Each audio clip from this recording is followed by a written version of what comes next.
नमस्कार, capital TV Uttar Pradesh देख रहे हैं आप। आपके साथ मैं हूं बबीता। आरएसएस से जुड़ी राष्ट्रीय साप्ताहिक पत्रिकाओं के 75 साल पूरे होने पर दिल्ली में एक कार्यक्रम आयोजित किया गया, जिसमें सीएम योगी ने भी शिरकत की।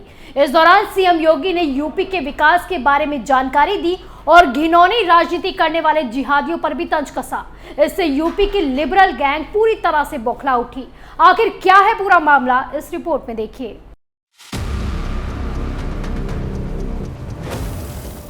आरएसएस से जुड़े एक कार्यक्रम में सीएम योगी ने सरकार की उपलब्धियां गिनवाते हुए कई बातें ऐसी कही, जिससे ये साफ हो गया कि सरकार यूपी में बदलाव और कानून व्यवस्था को लेकर काफी सजग है।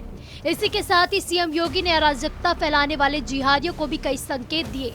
इसी दौरान उन्होंने लाउडस्पीकर और नमाज का भी जिक्र किया। सीएम योगी ने कहा कि राज्य में बीजेपी के सत्ता में आने के बाद पहली बार सड़कों पर ईद की नमाज नहीं हुई और मस्जिद के लाउडस्पीकर की आवाज भी कम हो गई। उन्होंने कहा कि या तो मस्जिद के लाउडस्पीकर की आवाज कम हो गई है या फिर लाउडस्पीकर पूरी तरह से हटा दिए गए हैं। वहीं अब इन लाउडस्पीकरों को स्कूलों और अस्पतालों को दान किया जा रहा है ताकि इनका उपयोग किया जा सके। राज्य सरकार के आदेश के बाद पूरे प्रदेश में करीब 1 लाख से ज्यादा लाउडस्पीकर धार्मिक स्थलों से हटाए जा चुके हैं या उनकी आवाज कम कर दी गई है। साथ ही उन्होंने दंगों का जिक्र करते हुए कहा कि इस बार धार्मिक त्योहारों के समय कोई भी दंगे नहीं हुए। सीएम योगी ने कहा कि कई राज्यों में चुनाव खत्म होने के बाद भी दंगे हुए। यूपी में चुनाव के दौरान या बाद में कोई दंगा नहीं भड़का। सरकार बनने के बाद रामनवमी धूमधाम से मनाई गई। हनुमान जयंती समारोह शांतिपूर्ण ढंग से संपन्न हुआ। ये वही यूपी है जहाँ छोटी छोटी बातों से दंगे हुआ करते थे।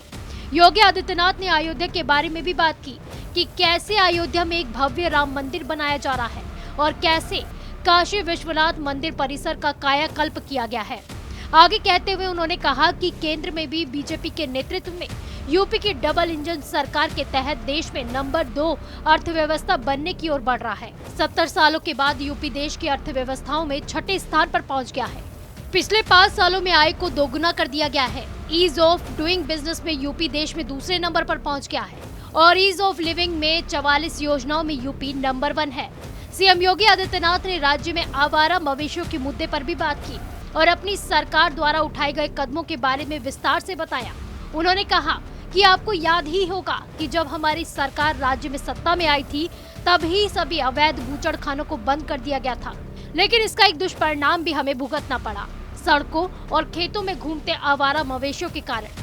इससे पहले उन्हें अवैध बूचड़खानों में तस्करी कर लाया जाता था। इस चुनौती का सामना करने के लिए हमने आवारा पशुओं के लिए 5600 से भी ज्यादा आश्रयों की स्थापना की। हम एक नया मॉडल भी स्थापित कर रहे हैं जहां हम गाय के गोबर से सीएनजी बनाएंगे। ये लोगों से 1 रुपए प्रति किलो के हिसाब से खरीदा जाएगा।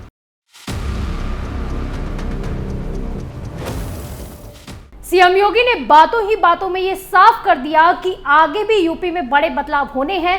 सीएम योगी ने मदरसों को लेकर भी कई अहम फैसले लिए हैं। वहीं गुंडे माफियाओं पर भी ताबड़तोड़ कार्रवाई जारी है। इसी के साथ ही सीएम योगी ने ये साफ कह दिया है कि मुस्लिम तुष्टीकरण का एजेंडा अब यूपी में नहीं चलने वाला है। इसी के साथ ही 2024 तक के बड़े और बदलावों के बारे में सीएम योगी ने संकेत दे दिए हैं। आप देखते रहे कैपिटल टीवी। नमस्कार।